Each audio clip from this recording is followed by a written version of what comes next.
नमस्कार, स्वागत है आप सभी का एनएफ न्यूज पर। मैं हूं आपके साथ रोहित।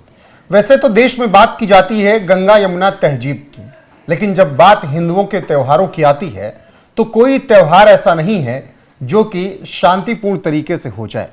नवरात्रि हो तो बंगाल में बवाल, झारखंड में बवाल और देश के अलग अलग हिस्सों में शोभा यात्रा पर बवाल होता है। अब दिवाली आए तो दिवाली पर बवाल, होली आए तो होली पर भी बवाल।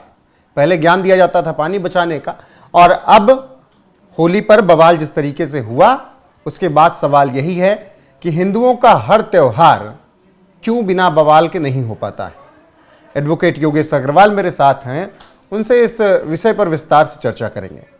योगेश जी, उत्तर प्रदेश के तमाम जिलों से, देश के तमाम हिस्सों से खबरें आई कि होली पर बवाल हुआ, पत्थरबाजी हुई, उसके बाद हालांकि सरकारों का एक्शन हुआ, लेकिन मेरा वही मूल सवाल है कि हिंदुओं के त्योहार बिना बवाल के क्यों नहीं हो पाते।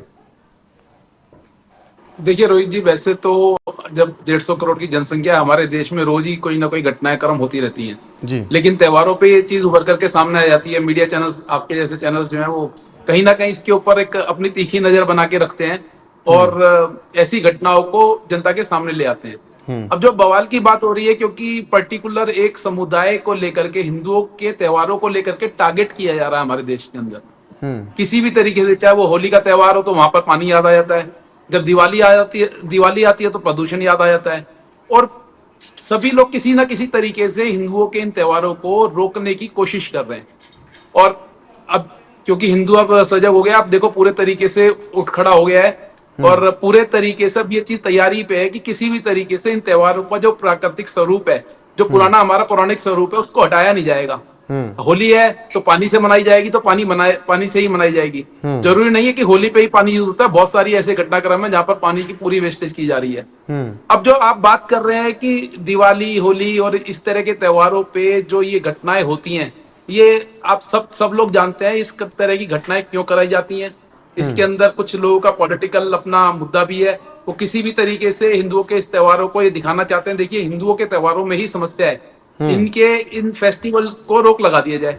अब वो इसको इस तरीके से नैरेटिव सेट करना चाह रहे हैं कि वो दिखाना चाहते हैं, देखिए जो एक समुदाय के त्योहार होते हैं वहां पर तो कोई समस्या नहीं है, लेकिन जब भी हिंदुओं का त्योहार आता है तो हमारे देश के अंदर कहीं ना कहीं अशांति बन जाती है जी। ये नैरेटिव सेट करने की कोशिश की जा रही है। पूरे देश के अंदर इस तरह का नैरेटिव सिस्टम चल रहा है। बार बार ये बोला जाता है जब भी हिंदुओं के त्योहार आते हैं तो कहीं ना कहीं ये हिंसा के जो चीजें होती हैं सामने आ जाती हैं, जबकि मैं शुरुआत ही मैंने आज यहीं से करी है। हिंसा तो हमारे देश में आए दिन होती है। 150 करोड़ की जनसंख्या है, कहीं ना कहीं इस तरह के घटनाक्रम होते रहते हैं, लेकिन वो हाईलाइट होते हैं त्योहारों के कारण।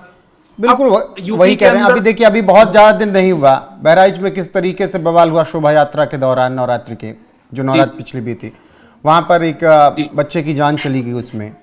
तो उसके बाद भी जब प्रशासन थोड़ा सख्त होता है, जब प्रशासन कहता है कि अगर आपको समस्या है भाई तो आप त्योहारों के दिन अपने घर में रहिएगा, होली हो जाएगी फिर उसके बाद आप नमाज अदा कर लीजिएगा, तो उस पर भी बवाल काट दिया जाता है। इस देश में देखिए कि बांट रहे हैं, और अगर खुला छोड़ दिया जाए तो फिर बहराइच जैसा कांड कर देते हैं और बंगाल जैसे नवरात्रि में कांड हो जाते हैं।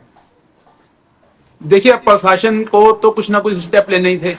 अब प्रशासन ने अगर ये बोला कि आप अगर दोनों चीजें एक ही दिन पड़ गई हैं, होली और जुम्मे की नमाज अगर एक ही दिन आ गई है, तो उन्होंने यही बोला कि 2 बजे से पहले आप होली का त्योहार मना लीजिए, हिंदुओं को बोला, और 2 बजे तक एक समुदाय को बोला गया कि अपने घरों में रहिए, ताकि अगर आपके ऊपर कोई अगर रंग डल जाता है तो उसके लिए बवाल ना खड़ा हो।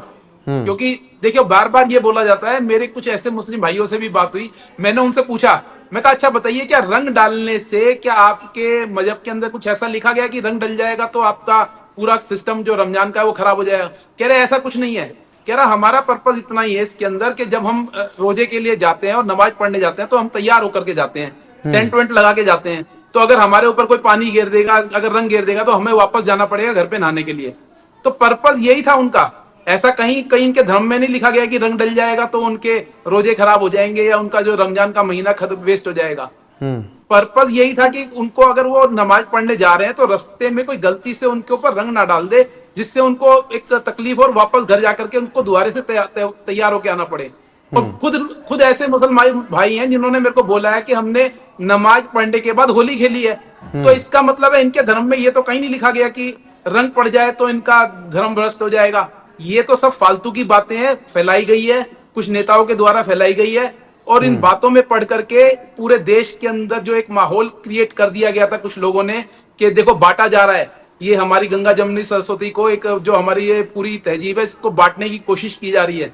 ऐसा कुछ भी नहीं है।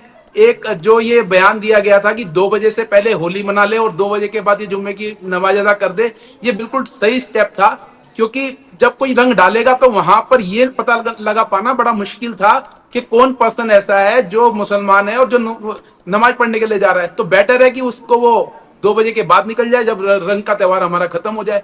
और देखिए बड़े अच्छे तरीके से ये पूरा सक्सेसफुल हुआ, चाहे वो संभल एरिया हो चाहे ऐसे एरिया हो जहां पर मुस्लिम बहुल इलाके हैं, वहां पर ये पूरी चीज सक्सेसफुल तरीके से प्रशासन ने बिल्कुल चलाई। योगेश जी, देखिए उत्तर प्रदेश के कई हिस्सों में ऐसी खबरें आई। मैं केवल एक होली की बात नहीं कर रहा हूँ, आप नवरात्रि के टाइम पे देखिए कि बंगाल में किस तरीके से पत्थरबाजी हो जाती है जब शोभा यात्रा निकलती है। तो इन सब का इलाज क्या है, इन सब से कैसे बचा जाए, ये सब चीजें कब शांत होंगी? देखो प्रशासन को सख्त होना पड़ेगा, क्योंकि जहां पर भी प्रशासन थोड़ी सी भी ढील देगा तो वहां पर इस तरह की इनको मिसयूज करा जाएगा। बहराइच में जो हुआ वो सब जानते हैं, वहां पर एक प्रोसेशन निकल रहा था, मुस्लिम बहुल इलाके से प्रोसेशन निकलता है तो वहां पर पत्थरबाजी की जाती है, और किस तरीके से सारा मामला वो जो लड़का था राम गोपाल किस तरीके से उसके साथ हत्याकांड में वो कन्वर्ट हो जाता है, सबको मालूम है जी। अब देखिए इससे बचने का एक ही तरीका है कि प्रशासन को सख्त होना पड़ेगा, और खाली एक समुदाय के लिए नहीं, ऐसा नहीं कि मैं बोल रहा हूँ हिंदुओं के लिए, हिंदू हो चाहे मुस्लिम हो, इनको पूरे तरीके से सख्ती से पेश आना पड़ेगा। कहीं पर भी इस तरह का उपद्रव मचाने के लिए अगर कोई पर्सन सामने आता है तो उसके खिलाफ सख्त से सख्त कार्रवाई होनी चाहिए, चाहे वो किसी भी कम्युनिटी से बिलोंग करता हो, और प्रशासन की सख्ती से ही इस चीज से निपटा जा सकता है। अब ऐसा अगर बोल दिया जाए कि मुस्लिम बहुल इलाकों से हिंदुओं के प्रोसेशन निकालने बंद कर दो, या हिंदुओं के बहुल इलाकों में जहां हिंदू जा रहते हैं वहां पर मुस्लिमों के त्योहार ना मनाए जाए, ये तो पॉसिबल नहीं है, हमारे देश के अंदर ऐसा कर पाना तो पॉसिबल नहीं है।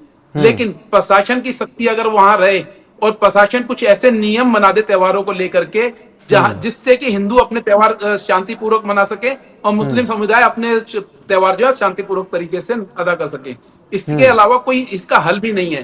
क्योंकि देश के अंदर देखिए जहां जहां मुस्लिम बहुल इलाके हैं वहां से इन घटनाओं की सूचनाएं ज्यादा आती हैं। अगर अभी भी इस तरह की होली के टाइम पे भी इस तरह की अगर आपके पास कुछ सूचनाएं मिली हैं, कुछ ऐसी न्यूज आई हैं जहां पर दंगे फसाद हुए हैं, तो आप देखेंगे वो मुस्लिम बहुल इलाके हैं। बिल्कुल, क्यों ऐसा और होता है कि जहां पर बिल्कुल कई जगह से ऐसी घटनाएं आई, चाहे झारखंड से हो चाहे इधर दिल्ली एनसीआर से जुड़े हुए या हरियाणा की तरफ से हो मामला हो, पश्चिम बंगाल से, तमाम जगह से ऐसे मामले आए।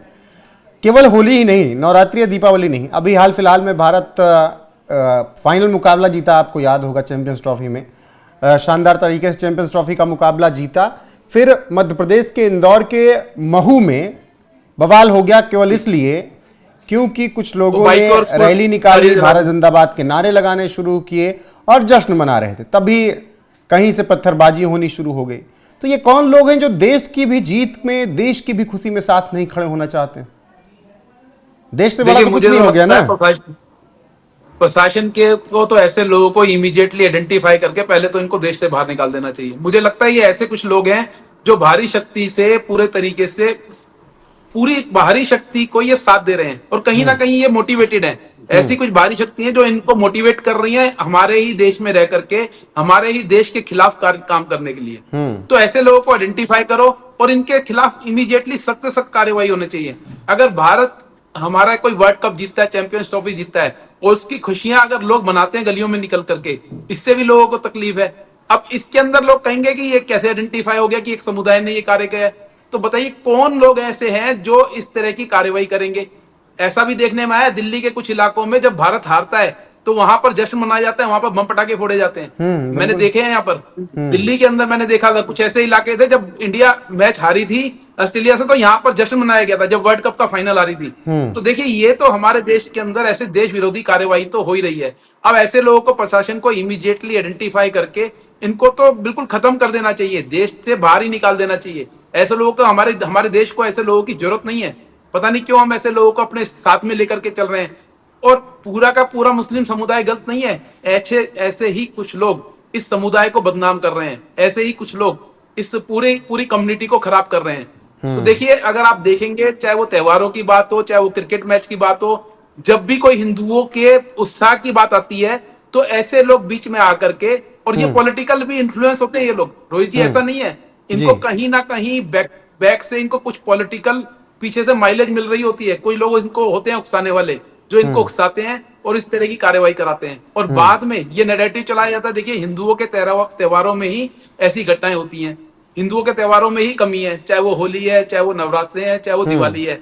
तो ये तो नैरेटिव चल रहा है, और प्रशासन को सख्त से सख्त कार्रवाई करनी चाहिए। बिल्कुल। यूपी में योगी जी की सरकार में इस बार जिस तरीके से होली मनाई गई है, मुझे लगता है पूरे देश के लिए एक पूरा सिंबॉलिक एक सेट कर दिया गया है कि आने वाले समय में जितनी भी सरकारें हैं उनको सख्त से सख्त कार्रवाई करनी चाहिए। चाहे कोई भी त्योहार हिंदुओं का आता है, उनको सख्त आदेश पारित करने चाहिए और प्रशासन को पूरे तरीके से मुस्तैदी से काम करना चाहिए।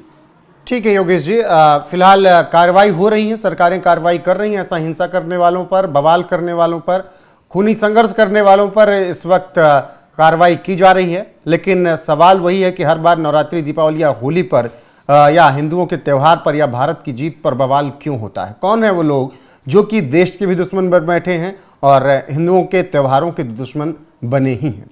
आप अपनी राय कमेंट में जरूर दीजिएगा, बने रहेगा हमारे साथ। नमस्कार।